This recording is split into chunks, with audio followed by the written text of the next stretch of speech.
স্বাধীন বাংলাদেশের ইতিহাসে ভারতের সাথে বাংলাদেশের একবারই যুদ্ধ সংগঠিত হয়েছিল। সেই যুদ্ধটি হচ্ছে বড়াইবাড়ি যুদ্ধ। এই যুদ্ধে ভারতীয় সীমান্ত রক্ষী বাহিনী বিএসএফ বাংলাদেশি সেনাদের কাছে শোচনীয়ভাবে পরাজয় বরণ করে। বড়াইবাড়ি যুদ্ধে ভারতের 178 জন সৈন্য নিহত হলেও বিপরীতে বাংলাদেশের বিডিআরের মাত্র 3 জন সৈন্য নিহত হয়েছেন। বড়াইবাড়ি সীমান্ত সংঘর্ষকে কেন্দ্র করে ভারতের সাথে বাংলাদেশের সর্বমোট 3টি সীমান্তে যুদ্ধ সংগঠিত হয়। এর মধ্যে 2001 সালের 15 এপ্রিল সিলেটের পদুয়া সীমান্তে, 18 এপ্রিল কুড়িগ্রামের রৌমারী সীমান্তে এবং 19 এপ্রিল পুনরায় পদুয়া সীমান্তের কাছে ভারতীয় সৈন্যদের সাথে বাংলাদেশের বিডিআরের যুদ্ধ হয়। এই 3টি যুদ্ধে ভারতীয় সৈন্যরা বাংলাদেশি বিডিআরদের সৈন্যদের কাছে শোচনীয়ভাবে পরাজয় বরণ করেন। কিন্তু প্রশ্ন হল, কেন ভারতের সঙ্গে বাংলাদেশের এই রক্তক্ষয়ী যুদ্ধ সংগঠিত হল? ঠিক কি কারণে ভারতীয় বাহিনী বাংলাদেশের বড়াইবাড়ি গ্রাম দখল করতে আক্রমণ চালায়? ভারতের সাথে বাংলাদেশের বড়াইবাড়ি যুদ্ধ সংগঠিত হওয়ার লম্বা একটা পটভূমি রয়েছে। 1971 সালে বাংলাদেশ স্বাধীন হওয়ার পর থেকেই ভারতীয় সীমান্তরক্ষী বাহিনী বিএসএফ বাংলাদেশ সিলেটের পাদুয়া সীমান্ত এলাকায় নানা ধরনের অবৈধ কর্মকাণ্ড চালিয়ে আসছিল। এক পর্যায়ে ভারতীয় বিএসএফ সৈন্যরা রাতের আধারে বাংলাদেশের পাদুয়া সীমান্ত দখল করে নেয় এবং সেখানে একটি অস্থায়ী সেনা ঘাঁটি নির্মাণ করে। বাংলাদেশের মাটিতে ভারতীয় সেনা ঘাঁটি স্থাপনের খবরটি গ্রামবাসীরা বিডিআরের কাছে পৌঁছে দিলে বিডিআরের সৈন্যরা ভারতের বিরুদ্ধে তেলে বেগুনে জ্বলে ওঠে। বাংলাদেশের বিডিআর সৈন্যরা যে কোনো মূল্যে বাংলাদেশের পাদুয়া সীমান্ত এলাকা ভারতের দখলমুক্ত করতে দৃঢ় সংকল্প করেন। বাংলাদেশের সার্বভৌম এলাকার ওপরে ভারতীয় বিএসএফ এর এইরকম আচরণের প্রেক্ষিতে বিডিআর জওয়ানরা ভারতের ওপর ক্ষুব্ধ হয়ে ওঠে। বিডিআর সৈন্যরা পাদুয়া গ্রামটি ভারতের দখলমুক্ত করতে বিএসএফ এর ঘাঁটিতে অভিযান পরিচালনার সিদ্ধান্ত গ্রহণ করে। এপ্রিলের 15 তারিখ গভীর রাতে বিডিআরের তৎকালীন মহাপরিচালক মেজর জেনারেল ফজলুর রহমানের নির্দেশে 400 জন বিডিআর সৈন্য পদুয়ার অভিযানে অংশগ্রহণ করে এবং বিডিআরের সৈন্যরা পাদুয়ার ভারতীয় বিএসএফ ক্যাম্প ঘেরাও করে ফেলে। সে সময় পাদুয়া ক্যাম্পে ভারতীয় বিএসএফ এর প্রায় 70 জনের মতো সৈন্য ছিল, কিন্তু বাংলাদেশের বিডিআর সৈন্যদের মাত্র 6টা গুলি ফায়ার করার পরপরই বিএসএফ এর 70 জন সৈন্য বিডিআরের কাছে নিঃশর্ত আত্মসমর্পণ করেন এবং বিডিআর পদুয়া ক্যাম্পের পূর্ণ নিয়ন্ত্রণ নিয়ে নেয়। পাদুয়া যুদ্ধে বাংলাদেশের বিডিআরের কাছে পরাজিত হওয়ার পর বিডিআরের ওপর প্রতিশোধ নিতে মরিয়া হয়ে ওঠে বিএসএফ। এই ঘটনার 2 দিন পর পাদুয়া থেকে 800 কিলোমিটার দূরে বাংলাদেশের বড়াইবাড়ি সীমান্ত দিয়ে ঢুকে বিডিআরের ঘাঁটিতে ভারী অস্ত্রসহ হামলা চালায় বিএসএফ। এজন্য তারা আসামের গুয়াহাটি থেকে কয়েকশো বিএসএফ আর বিভিন্ন অস্ত্রশস্ত্র আনা হয় বাংলাদেশের বড়াইবাড়িতে আক্রমণ করার জন্য। 18 এপ্রিল ভোররাত 3টায় বড়াইবাড়ি গ্রামের সাইফুল ইসলাম নামের একজন কৃষক ধান খেতে সেচ দিতে গিয়ে দেখতে পান শত শত ভারতীয় বিএসএফ সৈন্য সাজোয়া গান, মেশিন গান আরও বিভিন্ন অস্ত্রশস্ত্র ও বিপুল পরিমাণ সৈন্য নিয়ে কাঁটাতারের বেড়া পেরিয়ে বাংলাদেশের অভ্যন্তরে ঢুকে পড়েছে। এসব ভারতীয় সেনা দলের প্রধান উদ্দেশ্য ভোরের আলো ফোটার আগেই বিডিআরের বড়াইবাড়ি ক্যাম্প দখল করে নেওয়া।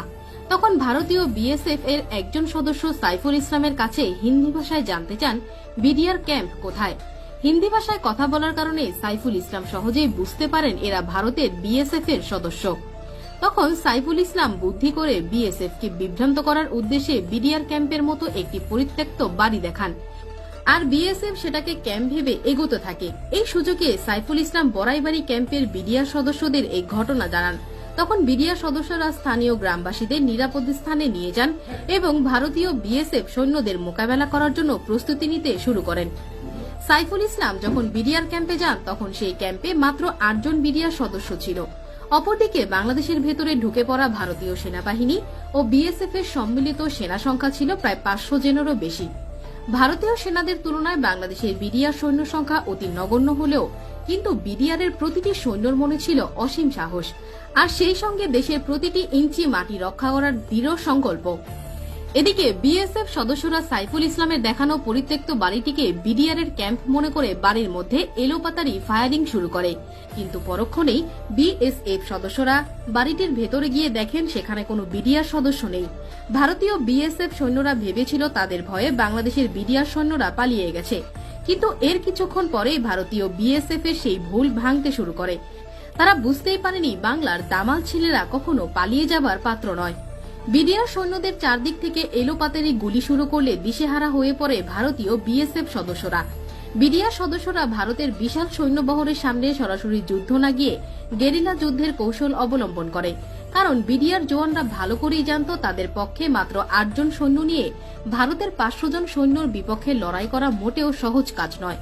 এজন্য বিডিআরের এই 8 জন সৈনিক আগে থেকে গ্রামের ভিন্ন ভিন্ন অবস্থানে ফাঁদ পেতে থাকে এবং ভারতীয় সেনারা বরাবরই ক্যাম্পের দিকে অগ্রসর হওয়ার সাথে সাথেই বিডিআর সদস্যরা মেশিন গান দিয়ে গুলি ছুড়তে শুরু করে। আর এই এক একটি মেশিন গান দিয়ে 1 মিনিটে 700 গুলি ছোড়া সম্ভব। বিডিআর সদস্যরা এসব মেশিন গান দিয়ে ভিন্ন ভিন্ন লোকেশন থেকে বৃষ্টির মতো গুলি ছুড়তে শুরু করে। বিডিআর সৈন্যরা ভিন্ন ভিন্ন লোকেশন থেকে ফায়ারিং শুরু করার কারণে ভারতীয় বিএসএফ ভেবেছিল বিডিআর তাদের চারদিক থেকে ঘেরাও করে ফেলেছে এবং বিডিআরদের সৈন্য সংখ্যাও তাদের তুলনায় অনেক বেশি। কিন্তু বাস্তবে তখন বিডিআর এর মাত্র 8 জন ভারতীয় সেনাদের বিরুদ্ধে যুদ্ধ চালিয়ে যাচ্ছিল। বিডিআর এত স্বল্প সংখ্যক সৈন্য নিয়ে যুদ্ধ চালিয়ে যাচ্ছে সেটি ঘুণাক্ষরেও টের পায়নি ভারতীয় সৈন্যরা। যুদ্ধ শুরুর কিছুক্ষণ পর বিএসএফ মানসিক ভারসাম্যহীনের মতো এলোপাতাড়ি গুলিবর্ষণ শুরু করে, যার ফলে বিডিআর এর ল্যান্স নায়েক ওয়াহিদ মিয়া, সিপাহী মাহফুজ, 26 রাইফেলস ব্যাটালিয়নের সিপাহী আব্দুল কাদের নিহত হন। প্রায় 2 দিন ব্যাপী এই যুদ্ধে মাত্র 3 জন বাংলাদেশি বিডিআর সদস্য নিহত হন এবং এর বিপরীতে ভারতের 178 জন বিএসএফ সদস্য নিহত হয়। এরপর গ্রামবাসীদের কাছ থেকে খবর পেয়ে পার্শ্ববর্তী ইসলামারি ক্যাম্প থেকে আরো 6 জন বিডিআর সদস্য বড়াইবাড়ি ঘাটির বিডিআর সদস্যদের সাথে মিলে ভারতীয় বিএসএফ এর বিরুদ্ধে যুদ্ধ করে। তারপর বিডিআর এর আক্রমণকে আরও শক্তিশালী করার জন্য হানাদার বিএসএফ কে বাংলাদেশের ভূমি থেকে বিতাড়িত করার জন্য বিডিআর এর সদর দপ্তরের নির্দেশনায় রংপুর, জামালপুর, ময়মনসিংহ ও কুড়িগ্রাম থেকে অতিরিক্ত বিডিআর সদস্য বড়াইবাড়িতে পৌঁছালে ভারতীয় বিএসএফ পিছু হটতে বাধ্য হয় আর আত্মসমর্পণ করতে বাধ্য হয়। কাপুরুষ বিএসএফ সদস্যরা বিডিআর সৈন্যদের প্রবল প্রতাপের সামনে টিকতে না পেরে পালিয়ে যাওয়ার সময় বাংলাদেশি নিরীহ গ্রামবাসীর 86টি বাড়ি জ্বালিয়ে দিয়েছিল, কিন্তু বাড়িগুলোর ভেতর মানুষ বিডিআর সদস্যদের তত্ত্বাবধানে আগে নিরাপদ স্থানে চলে যাওয়ায় তাদের কোনো ক্ষতি হয়নি। যুদ্ধের 2 দিন পরে বাংলাদেশের ধানক্ষেতের ভেতরে পড়ে থাকা 16 জন বিএসএফ সৈন্যর মরদেহ ভারতের কাছে হস্তান্তর করা হয়। বাকি 158 জন সৈন্যর লাশ যুদ্ধকালীন সময়ে বিএসএফ তাদের দেশের অভ্যন্তরে নিয়ে যায়। ভারতের অভ্যন্তরীণ চাপে পড়ার আশঙ্কায় বিএসএফ বাংলাদেশের পড়ে থাকা 16 জন নিহত হওয়ার কথা স্বীকার করলেও বাকি 178 জন সৈন্য নিহত হওয়ার খবর প্রকাশই করেননি। প্রত্যক্ষদর্শীরা জানায় বিএসএফ তাদের অনেক সৈন্যর লাশ ভারতের ভেতরে টেনে নিয়ে যায়। পরবর্তীতে বাংলাদেশ সরকার বড়াইবাড়ি যুদ্ধের স্মৃতিকে স্মরণীয় করে রাখার জন্য সেই পরিত্যক্ত বাড়িটির ওপর বিএসএফ এর গুলির চিহ্ন সংরক্ষণ করে। স্ক্রিনে দেখানো বাড়িটির ওপর আপনি গোলাকৃতির যেই চিহ্নগুলো দেখছেন, এটাই হচ্ছে পরিত্যক্ত বাড়িটির ওপর বিএসএফ এর গুলির চিহ্ন। এমনকি বাংলাদেশ সরকার নিহত 3 জন বিডিআর এর সৈন্যদের সম্মানে একটি স্মৃতিসৌধ ও নির্মাণ করেন। কুড়িগ্রামের বড়াইবাড়ির মানুষ আজও নিহত এসব বিডিআর সৈন্যকে শ্রদ্ধা ভরে স্মরণ করে। সরকারি হিসেবে যুদ্ধের কারণে সে সময় প্রায় 2 কোটি টাকার সম্পদ ক্ষতিগ্রস্ত হয়। পরবর্তীতে দিল্লি এবং ঢাকার মধ্যস্থতায় বিষয়টি মীমাংসিত হয় এবং যুদ্ধ সমাপ্তি লাভ করে। রৌমারীর ঘটনার পর মেজর জেনারেল ফজলুর রহমানকে বিডিআর এর প্রধানের পদ থেকে সরিয়ে সেনাবাহিনীতে ফেরত আনা হয়।